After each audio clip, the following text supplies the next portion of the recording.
Welcome into the Arkansas Sports Network's Hometown Sports Football Preview, proudly presented by Arkansas Tech University, D3 Auto Sales, and Metcalf Trucking and Trailer Repair.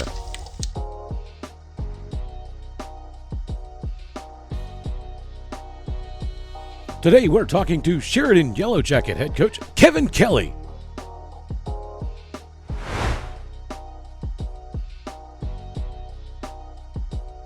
This pigskin preview is brought to you by People's Bank.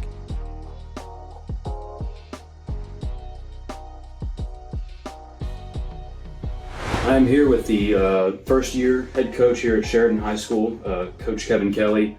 Coach, you had a lot of success in your time as a head coach. You were very, kind of in the public eye when it comes to Arkansas high school football. Tell me what that was like with, maybe the coverage you got when you came from the college game to Sheridan and how that was just making that transition.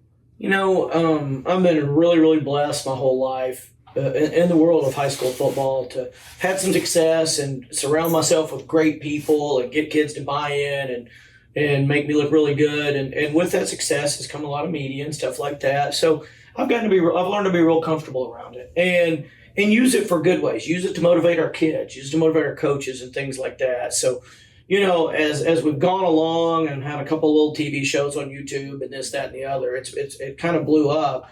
And then, but going to college and then spending some time with the NFL, I realized more than anything, I love high school football. I love this age. I love being a part of a group that's fighting for a common goal where it's still pure. And I love college football and the NFL, don't get me wrong. But the money and the NIL and all that kind of dilutes it a little bit. And I like the purity of the high school game.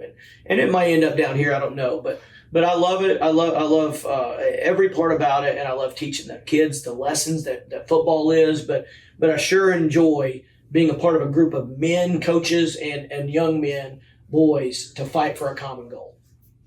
So you talked a little bit about molding kind of young men and into the better version of themselves. And so talk to me a little bit about what you do outside of football, kind of your culture, what you guys do and what you guys try to help instill in these young men to kind of, they're kind of in a time where they're trying to figure out who they are and things like that. So tell me a little bit about what you guys are trying to do to help them become better young men. Well, one reason I like the high school game is that I think they're still more influenced by high school coaches than college kids are and the pro kids than NFL guys are, because they're still younger, they're still more moldable and things like that. I still think there's a tremendous amount of respect for the high school coach. And with that comes a lot of responsibility. But football is a game that starts, basically we start when the season's over with in January. And it goes through the coldest time of the year, the hottest time of the year. So there's that physical toughness that it requires. But it's such a mental tough game too. And we ask our kids to do a lot of things. So it's a mental tough to continue going hard, but also to learn the things that you have to learn to be able to do that. And then at the same time, when you have a team and you realize when you really want to teach these guys what that means, and that means somebody is counting on you. Somebody's glad you're here every day, whether you think that you're the best player on the team or the worst player on the team. Somebody's glad you're here every day. That's a responsibility. When you agree to be a part of this, you agree to do A, B, C, and D. That's a responsibility. The commitment to that is something that slowly but surely is being lost. I always tell the kids, in life, and sometimes it's inevitable, but we look for reasons to quit things. We look for reasons to quit our job, look for reasons to quit marriages. We look for reasons to quit being friends with people and quit relationships. We need to find a reason to keep doing things. And every day in football, we talk about how hard it is, but how much respect we have for doing what's hard and finishing that. And then the other lesson I love to teach kids is this. I had a kid come in the other day. He said, "Coach, I don't love football anymore. I don't know if I want to keep playing." And I said, "You know what? I don't love every part of my marriage. I don't love every part of some of my friendships. But man, I love about 20% of it enough to do the other 80, and that's what football teaches you about life." Nobody loves every part of football. Nobody loves every part of their life. But do you find a part that you love enough to keep going? And what a great life lesson that is in the world today. And I think the people that can keep going are the people that are usually ultra successful, And ultra successful doesn't mean just in their job, but it means in their marriage, in their relationships, in their friendships, in their relationships with their children or their brothers and sisters. And that's what's really going to make you happy in the end. So hopefully they're getting those things out, and that's what we're trying to teach them. So tell me a little bit. I'm sure you've had a lot of opportunities to go coach at a lot of places. So tell me what you like specifically about Arkansas high school football. You know what? As I said, I've gone and played teams. I think I counted the other day. We've played teams from like 26 states while I've been coaching in high school, something like that. And, Arkansas high school football used to have not a great name around the country. It's becoming better and better as teams have gone out and had success, as Bryant's gone out and had success, as we have, and some of the teams in Northwest Arkansas. And I love high school football in Arkansas because I think it's a high level. I mean, there's been years when per capita we led the country in FBS players. I think there's a high level of players. I think there's a high level of coaching, and I love the 4 seasons that we have and that are involved in it too. I think that's a blended in thing that you can use to motivate or toughen up your players and things like that. And I don't mean old school tough, not give them water. That's dumb. That's not what I'm talking about. But I mean that it's raining outside. We got to go out and throw and catch in the rain. It's cold outside. We got to go out and play the game in the cold because sometimes it's cold in November and December when you're playing. So I love all those things, but most of all, Arkansas is home. I think it's the greatest state. I'm biased, of course. I've lived in several states now. I love Texas too, don't get me wrong. But I love Arkansas. I love how people support high school football in Arkansas. I love how the stations in Northwest and Little Rock, ABC, NBC, Fox, and CBS make it important on Friday nights to cover that. And if it's important, you can use it to motivate people. And football in high school is the greatest thing ever because on Friday nights, it doesn't matter if you're a Democrat, Republican, black, white, green, orange, if you're Christian, if you're Catholic, if you're non-religious. On Friday nights, everybody's together rooting for one thing. None of that other stuff matters. And in Arkansas, I think it is so prevalent in high school football. And there's some other states that it is in the South, but in the North, it's not that way. So that's another reason to love Arkansas high school football. So tell me why you decided to pick Sheridan to come back and do this at, you were at Pulaski Academy for a number of years and you had wild success there. So tell me, I'm sure there were a lot of teams that were interested in getting you on board at their program. Why did you say, you know what, Sheridan's where I want to be, Sheridan's where I want to build a program? I love when I'm around people that motivate me, that inspire me, that make me want to work hard and do the right thing and all those kinds of things. And I want to be around good people. I want to be around people that have a vision. I want to be around people that I want to go kill myself for, that I want to just work 100 hours a week for. And not some that you have to drag in and go like, I don't even believe in them, but I'm going to do my job anyway. I'll do that, but it makes it harder. And Sheridan showed me that kind of people in the community. They showed me that kind of people in leadership at the school.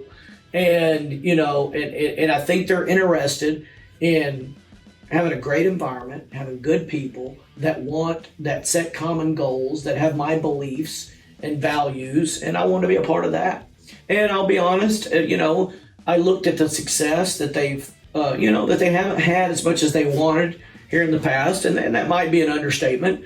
But I wanted to be a part of helping build something. When I got to PA, they had been to the semifinals one time in the history of the school, I think. And so they were pretty good at times, but they one time in the semifinals. And I wanted to help change a culture there, and I think I did help change a culture. I had some great people helping me. I want to change the culture here. I want to show kids and people in this town that you can be successful at whatever you want if you're willing to put the work in, if you're willing to commit, if you're willing to do it a different way and try something different, as long as you got a good reason to do it. And Sheridan presented all those things, and especially, people that I wanted to be around and that thought like me and that wanted to work like me and those kinds of things. So tell me what the reception has been like coming here. Obviously, you mentioned this program hasn't had the amount of success that they wanted to have. What's the reception been like from the kids, parents, administration here, just with your expectations and the way you do things with your unique style of coaching?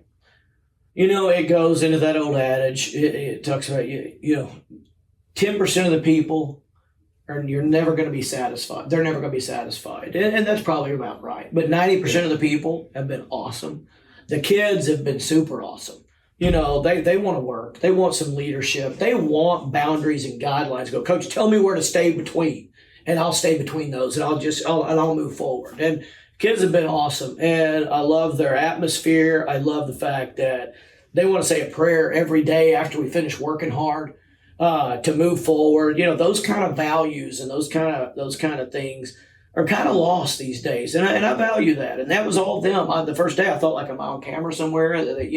Kids are wanting to say a prayer afterwards, and I was like, what's going on?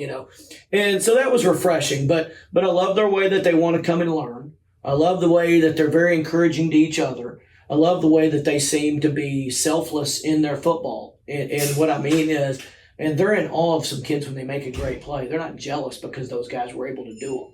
They know that they have value. And so I've enjoyed that. And then when I go out and eat in the town and visit with people, it's been very, very positive, and it's been a lot of fun. And I see some kind of brightness in the eyes. Coach, I'll be there on Friday night. I want to see what this looks like. I want to see what it's all about. As a football coach, that's all you ever want. Is people to come out and support your kids for all the hard work they're putting in, because football is hard. That's why I love this sport. I love all sports. I was an AD forever. I think they're all good for kids, but football is the most difficult sport to play besides maybe wrestling. But and I respect the hardness of something, because I think you get more out of it. Think about your hard times in life, things that you've come out on the other side on. You're better. You're just weathered. You can take it now even more when something comes up. You can find a way through it, and that's what we're going to do in this with this football. We're going to make it through the hard times of the summer and all the teaching and the learning, and then this fall. I think that these guys have decided that they want to be the team that kind of turns this school around as far as football programs go, and I'm excited to watch them do that. So tell me a little bit about your roster and some guys that maybe fans should watch for on a Friday night. Obviously, if anybody watched your overtime series, they know that you think the quarterback is the most important position, and that you would tell the quarterback at PA, you're playing probably the hardest position in the country. Tell me about the quarterback you have here, your offense, your defense, what you guys are going to do schematically, and maybe some players on your roster you're excited to watch. From an overview down, our defensive coordinator, defensive staff, I want them to be really aggressive, because we're aggressive on offense. I like to be aggressive, and there's a lot of numbers behind it that I won't bore everybody with, but I want them to be aggressive, because we are going to be. Little mistake there. Quarterback isn't the most important position on the field.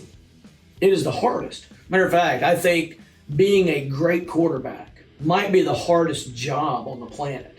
Here's what I mean by that. There's 10,000 guys on the planet right now that can save you or I, either what if we have a heart attack and need them to go in and do surgery. And there's 5,000 that can do brain surgery or more. There's only 7 guys walking the planet right now that can lead their team to a Super Bowl win this year. The rest of them, I don't even know why they're playing, because they can't win without a great quarterback. It's the hardest job. But the most important job is the offensive line. Defensive line's a close second, but the offensive line, it doesn't matter. If you can't block for the running backs, so you can't block for the quarterbacks, to give those receivers time to get downfield, none of the rest matters. And that's another reason I love football, is the offensive line, at least the defensive line, they can get a sack, make a tackle, get their name called out. The offensive line, the only time they're getting their name called out, the only time in high school, is if they get a penalty. And because now they're saying numbers in high school. Number 79 holding is like, golly, we didn't say anything when he had a great block. You don't get his name called. Great block by number 58 right there. But so offensive line is the most important. Quarterbacking is the hardest. Now, in our offense, quarterback's very important, don't get me wrong.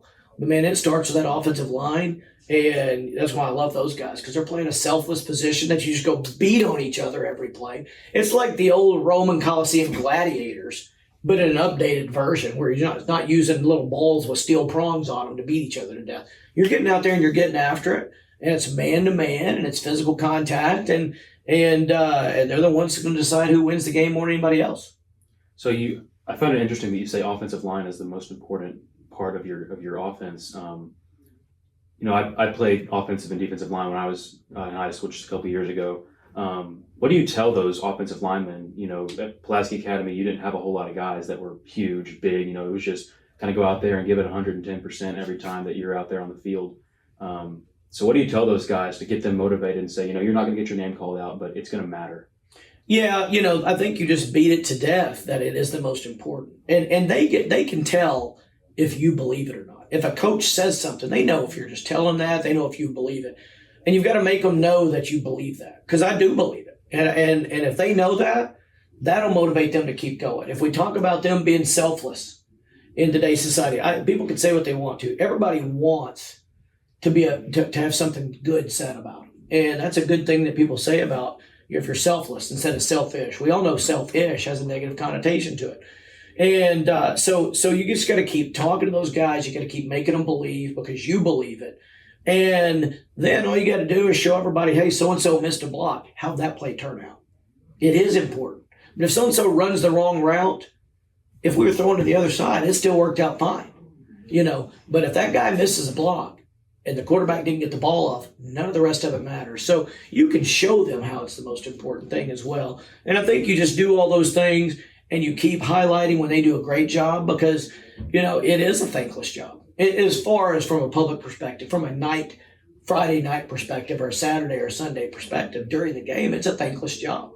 But, man, on Mondays, we point it out. On Mondays, we make sure they know, look at that block right there. And this guy did it all game. For us, because we play the game the way they're going to do it 90 plays a game. And if they're willing to go out there and do that, I'm willing to go out and do what I've got to do to help them make sure they have a great time and help them, get into college, go get a good job, be a reference for them, because those guys are the ones that are also the ones in companies that are doing the jobs that nobody knows about. But if it's not done, the company doesn't work. So tell me what you expect the atmosphere to be like every Friday here. You said you've kind of gone out and met some people around Sheridan. So tell me what your expectation is for this atmosphere and this campus on every Friday night. Expectation might not be the right word because I don't want any expectations on how many people are going to be here, how it's going to be. I want it to be something, not for me. I want it to be an exciting atmosphere. I want there to be a lot of support because I know what the kids go through to get ready for a game in football. I know the physical, the mental toughness that you have to have, the things that you commit to, put your body, the time. And I think they deserve support from the town. And I know these guys keep saying, we want to be a light for the town. We want this town to have a good football team to be proud of. And so they're working for the town. I want the town to come out and support them and do that. And I think we've got the ability to do that. It's my job to lead our coaches and lead the team to their highest potential. If they reach their potential, we're going to be a really good football team. If they don't, then I've not done my job and I've done a poor job because the potential is there for these guys, and I think the attitude is too. So I already talked to Coach Lucas over at Pulaski Academy. Had a really good interview with him. One of the best guys on the planet. Yes. Yeah. I would agree. And he said, when I asked him this question, I asked him, what would your end goal for the season be? What would you be able to walk away and say, this was a successful season for our program? He said, state championship. That's how it's always been at Pulaski Academy every year. Do you feel that same way here at Sheridan, that it's immediately got to win a state championship or else I'm going to walk away from the season and say, it's not going to be, or it's not what I wanted it to be? For me, I do. I mean, that's my belief. I don't want that to be necessarily for the kids. I want them, if they gave it their all, committed, tried their best to learn, tried their best to fulfill the things we require to be a part of in football, come every day in the summer, all that hard work and all that effort. And then I want them to understand that's a success. For me, I think they've got the potential to win a state championship. So I want to teach them all the life lessons that we can. I want to have a positive impact. I want them to be in shape and get the good things for the body physically that sports do for them as well. But for me personally, if I think they've got the ability to win and we don't, then I've not accomplished that. So it's not necessarily 100% success for me. There will be a percentage of success there. For them, I want them to aim for that goal. That should be their goal. And I think you should always aim at the highest goal that you could possibly attain. And I think they can possibly attain that. It's going to be difficult. Don't get me wrong. Greenwood's Greenwood. And there's a lot of other guys. You got Benton, and you got Catholic, and you got Marion. You got all these teams, El Dorado. You got all these teams that are really good. But they can accomplish that goal, so it should be their goal. But success for me and success for them are two different things. So, last question for you here. What does your schedule look like this season? You know, your non-conference schedule, just your conference schedule. Tell me, and just kind of what you're looking forward to. Some of the games you're expecting to be really competitive with your team and be really exciting. And then, tell me why you scheduled your non-conference teams the way you did. You know, we got a tough non-conference schedule. They always play Whitehall, and I don't feel that rivalry yet, but the schools feel the rivalry. So you start off with a rivalry game, which is kind of tough because that's your first game of the season. There's always an emotional letdown after the rivalry. And then we go right into Hot Springs Lakeside, who had a great run last year in the playoffs. I think their coach has done a phenomenal job with them, and they've got the ship righted, and they're headed up. So that's game 2. And then game 3, we play Rogers. Rogers lost in the semis of 7A last year. So great football team. Coach Harbison's done a great job. I covered 7A for Hootens last year, so I know what they're able to do, and I've watched a lot of video on them from last year. And so, but I love it. We weren't going for the sure wins that some people talk about to build confidence. I'm going to play hard teams because we're going to make mistakes against hard teams, and we're going to learn from those mistakes. That's going to make us better in the playoffs. That's why when I was at PA, we all went and played a bunch of hard teams and out of state if we had to go find them, because then the playoffs didn't seem crazy hard when you're playing the best teams in your classification. And so all the non-conferences to get them ready for the postseason.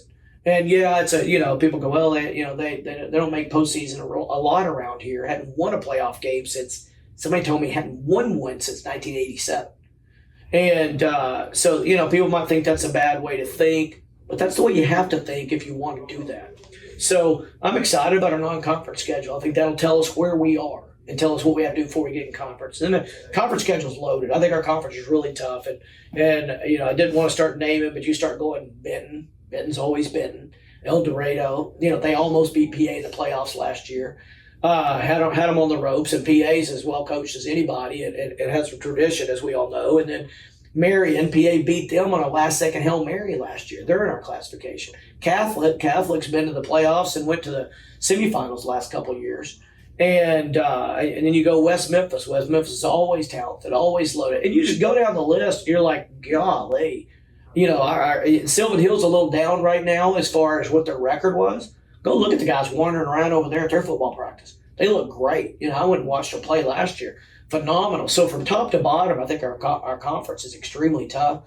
And so, it's going to give me a chance this year. I want us to be ultra successful this year.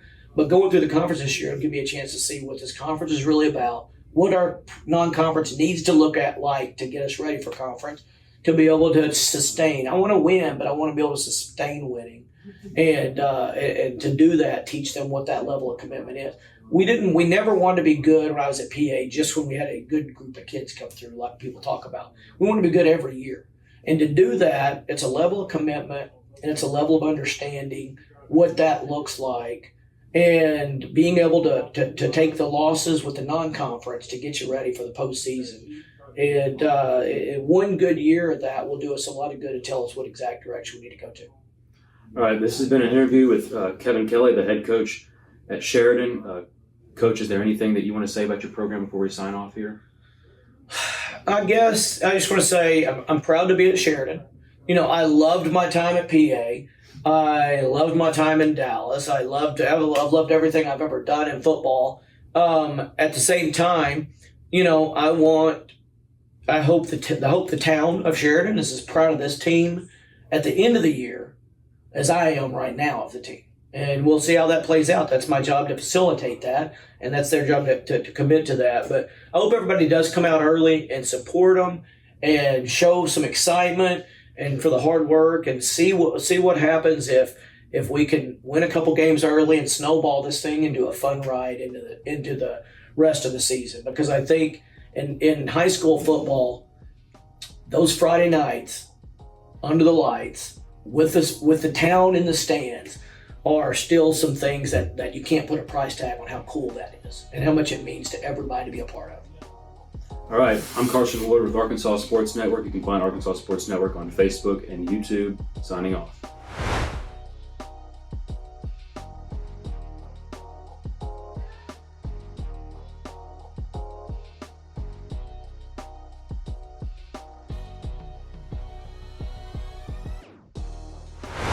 Thanks again for joining us on the Arkansas Sports Network's Hometown Sports Football Preview. Don't forget to like and subscribe to the Arkansas Sports Network on YouTube to catch more previews and all the latest updates on your favorite teams.